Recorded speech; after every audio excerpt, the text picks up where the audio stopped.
নমস্কার, সকলে কেমন আছেন? আশা করি সকলে ভালো আছেন। এন্টারটেইন বাংলা চ্যানেলে সকল বন্ধুদের জানাই স্বাগত। বড়দেরকে প্রণাম, ছোটদেরকে অনেক অনেক ভালোবাসা। বন্ধুরা, চলে এসেছি আজকে আবার একটা নতুন ভিডিও নিয়ে। আজকে যেখানে এসেছি এই জায়গায় কিন্তু এর আগেও আমি একবার এসেছিলাম। এটি হচ্ছে দিকসুই সাধন সমিতি আশ্রম, শ্রী শ্রী ওঙ্কারনাথ দেবের গুরু শ্রী শ্রী দাশরথী দেব যজ্ঞেশ্বরের বাড়ি। তো বন্ধুরা, এইখানে আজকে আমি এসেছি কারণ এখানে আজকে পঞ্চম দোল উপলক্ষে উৎসব আছে, সেই কারণে। তো বন্ধুরা, এই পঞ্চম দোলটা কি, এই পঞ্চম দোল কীভাবে পালন করা হয়, এই পঞ্চম দোল কীভাবে শুরু হলো, এই সকল কিছু তথ্য থাকছে এই ভিডিওতে।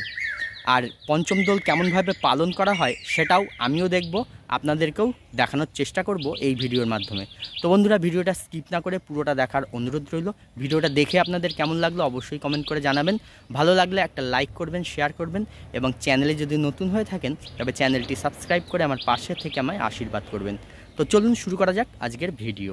বন্ধুরা, আগেই বললাম যে আমি এখানে এর আগেও একবার এসেছিলাম। এই আশ্রমের পুরো ভিডিও রয়েছে, এই আশ্রমে কিভাবে এসে পৌঁছতে হবে, এই আশ্রমে কি কি দেখার আছে, এই আশ্রম কখন কখন খোলা থাকে, ভোগ প্রসাদ পাওয়া যায় কিনা, এই সকল কিছু তথ্য রয়েছে সেই ভিডিওতে। তো সেই ভিডিওতেই আপনারা সমস্ত কিছু তথ্য পেয়ে যাবেন এখানে কিভাবে আসতে হবে। সে কারণে এখানে আসার ব্যাপারটা আর বললাম না। আর যদি সেই ভিডিওটা এখনও পর্যন্ত আপনারা না দেখে থাকেন তবে এই ভিডিওর ডেসক্রিপশন বক্সে আমি লিঙ্ক দিয়ে রাখলাম, আপনারা চাইলে দেখে নিতে পারেন।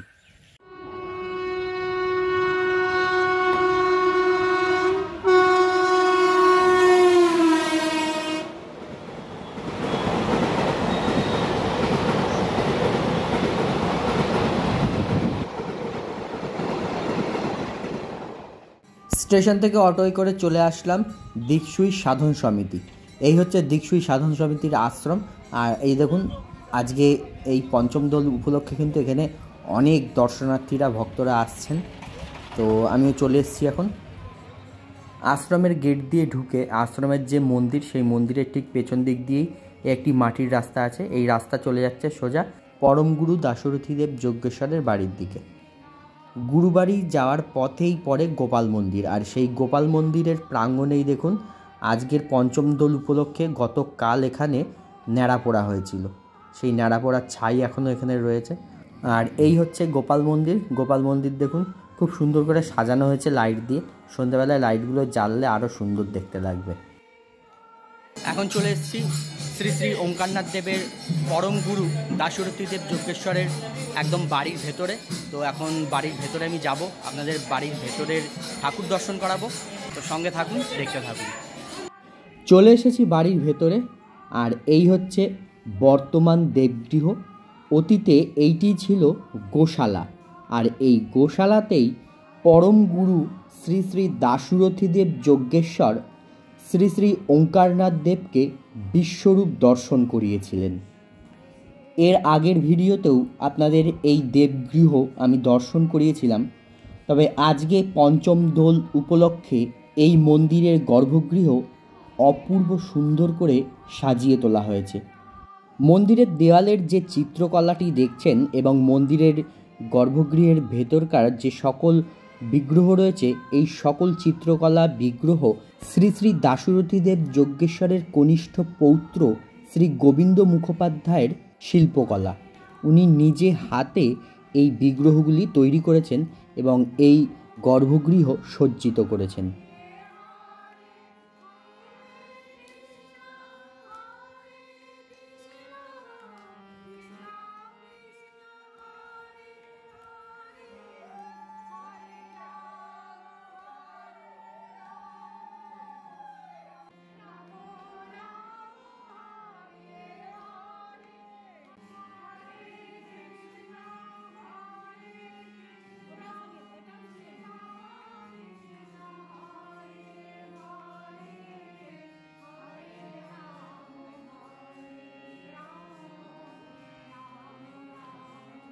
গর্ভগৃহের সামনে রাখা রয়েছে গুরু পরম্পরার বিগ্রহ। এই বিগ্রহগুলিও শ্রী গোবিন্দ মুখোপাধ্যায় নিজে হাতে তৈরি করেছেন।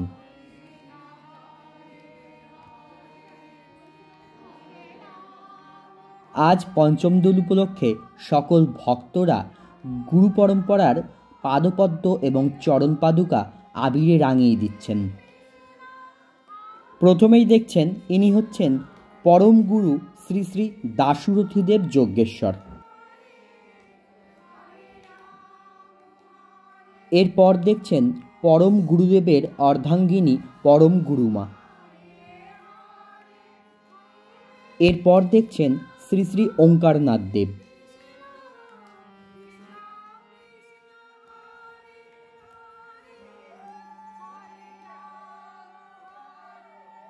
এইবার দেখছেন পরম গুরুদেবের গুরুদেব শ্রী শ্রী দামোদর দাসজি মহারাজ।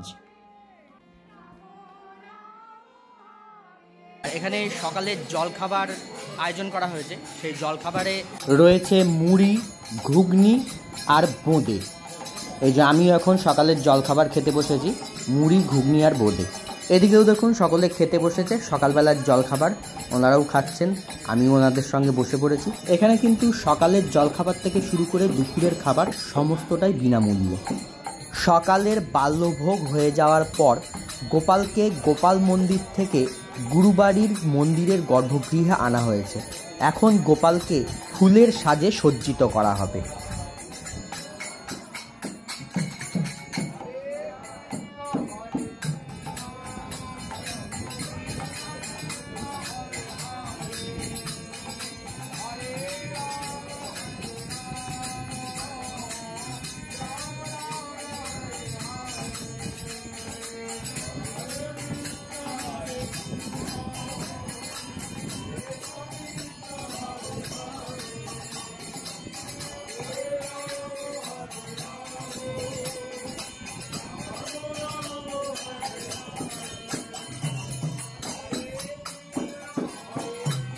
গোপালকে পুষ্পসজ্জায় সজ্জিত করে এইবারে গোপালকে আসনে বসানো হলো।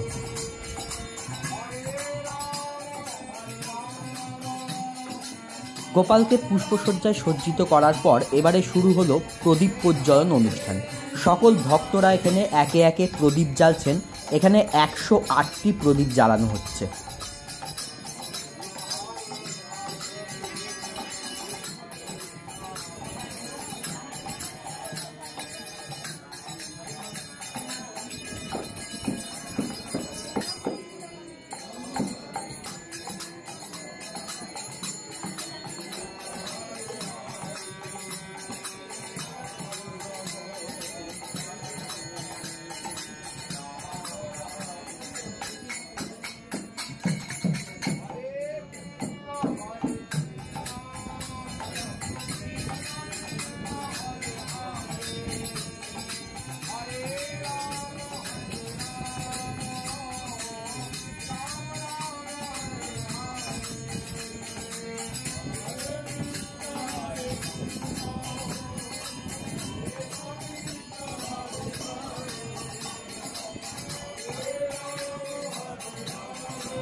প্রদীপ প্রজ্বলন দেখে এবারে আমি বাড়ির পিছন দিকটা এসেছি, যেখানে দেখুন ভোগ রান্না হচ্ছে।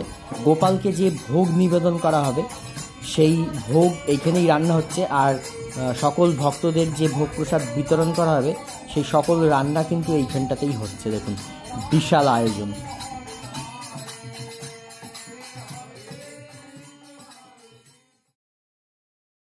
এদিকে দেখুন অনেক ভক্তরা কিন্তু ইতিমধ্যেই এই মন্দিরে এসে উপস্থিত হয়েছেন, আরও ভক্ত আসছেন। আর সকল ভক্তরা এসে এখানে গুরুদেবের পায়ে আবির দিয়ে ওনারা পঞ্চম দোল উদযাপন করছেন। প্রতি বছর দোলযাত্রার পর পঞ্চমীতে আয়োজন করা হয় এই পঞ্চম দোল। শাস্ত্রমতে দোলের মতোই পঞ্চম দোলেরও এক বিশেষ গুরুত্ব রয়েছে। এই পঞ্চম দোল কথাটির মধ্যে অনেক তত্ত্ব লুকিয়ে রয়েছে। তা হলো ধর্ম, অর্থ, কাম, মোক্ষকে ছাপিয়ে পঞ্চম পুরুষার্থ প্রেমকে স্বীকৃতি দিয়েছিলেন মহাপ্রভু শ্রী চৈতন্যদেব। কারণ এই প্রেমে শ্রীকৃষ্ণের মাধুর্যের আস্বাদন করায়, যাকে বলা হয়েছে ভক্তভেদে রতিভেদ পঞ্চপরকার, শাস্ত্ররতি, দাস্যরতি, সখ্যরতি আর, বাৎসল্য রতি মধুর, রতিয়ে পঞ্চবিভেদ, রতিভেদে কৃষ্ণ ভক্তি রস পঞ্চভেদ, শান্ত দাস্য সখ্য বাৎসল্য মধুর রসনাম, কৃষ্ণ ভক্তি রস মধ্যে এ পঞ্চপ্রধান, যার অর্থ হল শান্ত, দাস্য, সখ্য, বাৎসল্য ও মধুর রস। প্রেম ভক্তির এই পঞ্চরসেই 5টি গুণ পরিপূর্ণরূপে প্রকাশ পায়। দক্ষিণ ভারত ভ্রমণের সময় গোদাবরী তীরে পার্ষদ রায় রামানন্দের সঙ্গে কথোপকথনে এমনই সিদ্ধান্তে উপনীত হয়েছিলেন গৌরাঙ্গ মহাপ্রভু। সেই মতো পঞ্চম দোল পালন গৌড়ীয় বৈষ্ণবদের অন্যতম রীতি। গৌড়ীয় বৈষ্ণবদের অনেকেই মনে করেন রাধাকৃষ্ণের দোলের দিন মহাপ্রভু শ্রী চৈতন্যদেবের দোল হওয়া উচিত নয়, তাই মহাপ্রভুর জন্য পালন করা হয় পঞ্চম দোল। কথিত আছে পঞ্চম দোলের সময় শ্রীকৃষ্ণ সখা ও সখীদের সঙ্গে দোলায় চেপে আনন্দ করতেন, তাই অনেক জায়গায় পঞ্চম দোলে পালকিতে চাপিয়ে দেবমূর্তিকে ঘোরানো হয়।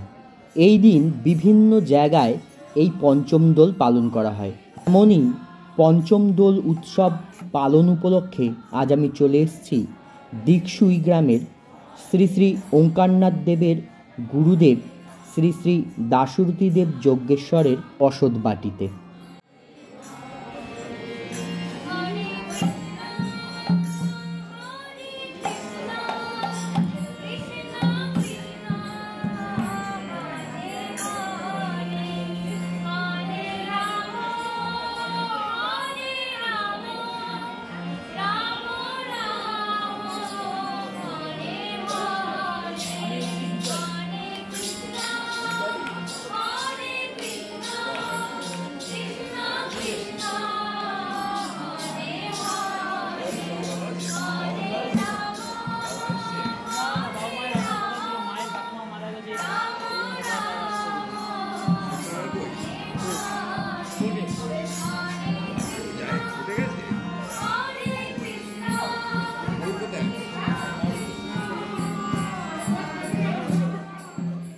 ভগবানের ভোগ নিবেদনের পর এবারে শুরু হলো ভোগ আরতি।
ভগবানকে ভোগ নিবেদন করার পর ভোগ আরতির শেষে সেই ভোগ প্রসাদ সকল ভক্তদের মধ্যে বিতরণ করা শুরু হয়েছে।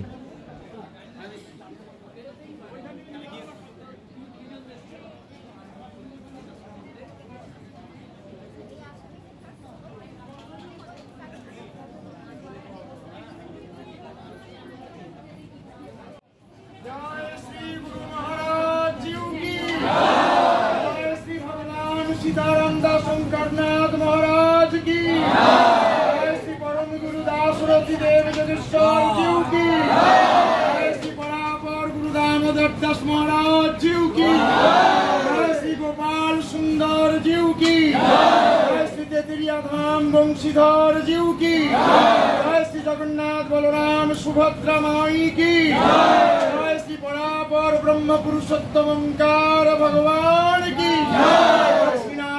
प्रेमानंद करी करी बोल सीताराम प्रेमानंद करी करी बोल निताई गौरी प्रेमानंद करी करी बोल करी करी बोल भगवान सीताराम प्रेमानंदे करी करी बोल करी करी बोल महाप्रसाद की प्रसाद की जय जय श्री राधे राधे राधे। आज আমরা কোথায় উপস্থিত হয়েছি? এই জায়গাটার সম্বন্ধে আমরা সকলেই কম বেশি জানি, তবু বলছি আজ আমরা যে জায়গায় প্রসাদ পেতে বসেছি এই জায়গার সবথেকে সুন্দর এবং বড় পরিচয় হচ্ছে এটা ভগবান সীতারাম দাস ওঙ্কারনাথ দেবের গুরুবাড়ি তথা ভগবান দাশরথী দেব যোগেশ্বরের পৈতৃক ভিটে, তার সাধন ক্ষেত্র এবং সিদ্ধি লাভের জায়গা। তার কুলদেবতা গোপালজি 550 বছর ধরে তার বাড়িতে নিত্য পূজা ভোগ গ্রহণ করছেন। আমরা তাকে সুদীর্ঘদিন দর্শন করছি, প্রসাদ পাচ্ছি। দাঁড়িয়ে আছি পরম গুরু বাড়িতে, পাচ্ছি গোপালের প্রসাদ, সঙ্গ করছি ভক্তের, সীতারাম শিষ্যদের, দাশরথী দেবের ভক্ত শিষ্যের প্রভৃতি। এই ভগবান দাশরথী দেব আজকের দিনটিতে আজ থেকে 138-39 বছর আগে জগতে এসেছিলেন লীলা করতে। ভগবান সীতারাম দাস ওঙ্কারনাথ দেবের গুরু রূপে তিনি অবতীর্ণ হয়েছিলেন। বাংলার 1291 সালের 24শে ফাল্গুন এই পঞ্চম দোলের দিন তিনি জগতে নেমেছিলেন জগৎগুরু সীতারাম দাস ওঙ্কারনাথ দেবের গুরু রূপে। প্রথম জীবনে তার পরিচয় দাশরথী মুখোপাধ্যায়, তারপরে যৌবনে তার পরিচয় দাশরথী স্মৃতিভূষণ অর্থাৎ স্মৃতিশাস্ত্রের অগাধ পাণ্ডিত্য, তারপরে তার পরিচয় হচ্ছে দাশরথী দেব যোগেশ্বর। যখন যোগ সাধনায় তিনি সিদ্ধি লাভ করলেন, এই দাশরথী দেব যোগেশ্বরের সঙ্গে সীতারামের অপূর্ব মধুর সম্পর্কটা যদি না বলি অনেক কথাই না বলা রয়ে যাবে। যেমন দাশরথী দেব যজমানের কাজ করতে যাচ্ছেন কলকাতা, মগরা স্টেশনে বসে আছেন ট্রেনের জন্য। ওয়েরা থেকে এক ভদ্রলোক, নাম হচ্ছে ধরণীধর মুখোপাধ্যায়, তিনিও মগরা এসে উপস্থিত হয়েছেন, কলকাতাগামী ট্রেনে উঠবেন। দাশরথী দেবকে দেখতে পেয়েই বললেন, দাশরথী দেব প্রণাম, সাত সকালে কোথায় বেরিয়েছেন? বলে একটু কলকাতা যাব যজমানের কাছে। আপনি? আমিও কলকাতা যাব। বসুন বসুন। দুজনে মুখোমুখি বসলো, অনেক আলাপ পরিচয় কুশল বিনিময় হলো। তারপরে ধরণীধর বাবু হাত জোর করে দাশরথী দেবকে জিজ্ঞাসা করছেন, দাশুবাবু একটা কথা জিজ্ঞাসা করব? বলে বলুন নিঃসংকোচে। কি বলবেন? বলে ডুমুরদা থেকে প্রবোধ নামে একটা ছেলে আপনার বাড়িতে প্রায়ই যাতায়াত করে দেখি, ওই ছেলেটির সঙ্গে আপনার সম্পর্ক, ওটা আপনার কে হয়? দাশরথী দেব পরিচয় দিচ্ছেন, প্রবোধ বলে আগে একগাল হাসলেন, হেসে বললেন, প্রবোধ আমার সতীর্থ, প্রবোধ আমার ছাত্র, প্রবোধ আমার শিষ্য, প্রবোধ আমার ভগ্নিপতি, প্রবোধ আমার ভাই, প্রবোধ আমার অভিন্ন হৃদয় বন্ধু, প্রবোধ আমার দক্ষিণ হস্ত। মাত্র 7টা পরিচয় দিলেন ভগবান দাশরথী দেব সীতারাম দাস ওঙ্কারনাথ দেব সম্পর্কে। এই হচ্ছে সীতারামের সঙ্গে দাশরথী দেবের সম্পর্ক।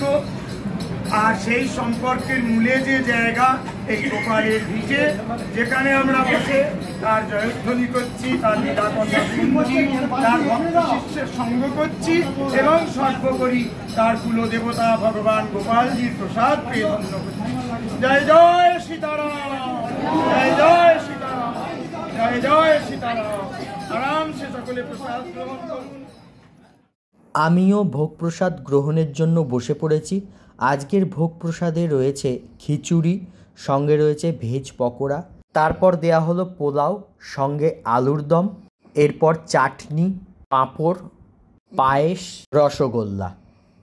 ভোগ প্রসাদ গ্রহণ করার পর ভক্তরা এদিকে বড় মাকে সকলে প্রণাম করছেন, ওনারা আশীর্বাদ নিচ্ছেন।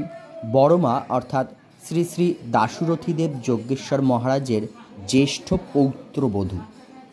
আজকের দিনে এইখানে আসতে পেরে আমি ধন্য।